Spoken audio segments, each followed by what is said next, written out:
Méditation du 5 novembre. Une mentalité d'esclave. À cause de 3 choses, la terre peut trembler. À cause de 4, elle ne peut rester patiente. À cause d'un esclave qui vient à régner, d'un fou qui est rassasié de pain, à cause d'une femme dédaignée qui se marie et d'une servante qui hérite de sa maîtresse. Proverbe 30, versets 21 à 23. Les participants attendaient impatiemment l'apparition de l'orateur. L'auditorium était pratiquement plein. J'étais au premier rang afin de pouvoir bien observer ce qui se passait. Soudain, accompagné de journalistes renommés, le leader charismatique est entré. Il s'agissait de Mikhail Gorbatchev, l'ancien président russe, promoteur de la perestroïka et transformateur de sa patrie, qui avait permis l'avènement de la démocratie dans un pays qui avait vécu 70 ans de communisme. Les applaudissements ont crépité. J'étais si proche que je pouvais observer chaque trait de son visage. Sa présentation était typique d'un personnage historique, mais le meilleur est venu avec les questions. La première a eu l'effet d'un coup de canon. Monsieur Gorbatchev, que diriez-vous à un jeune qui a perdu confiance en ses hommes politiques? Quelle question?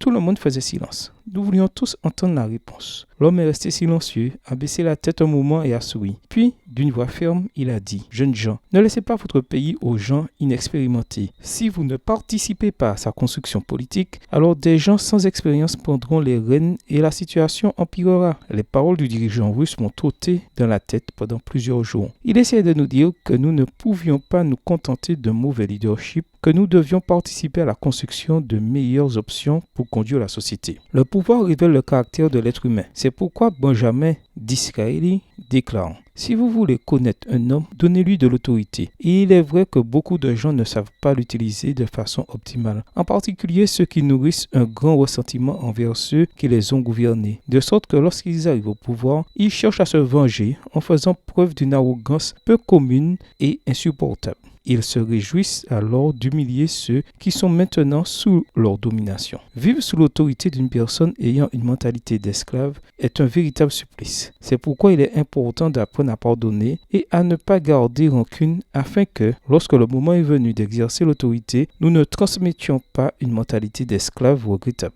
Demande à Dieu aujourd'hui de libérer ton esprit de la haine et du ressentiment. Cela fera de toi un bon leader un jour. Bonne journée à toi et que le Seigneur te bénisse.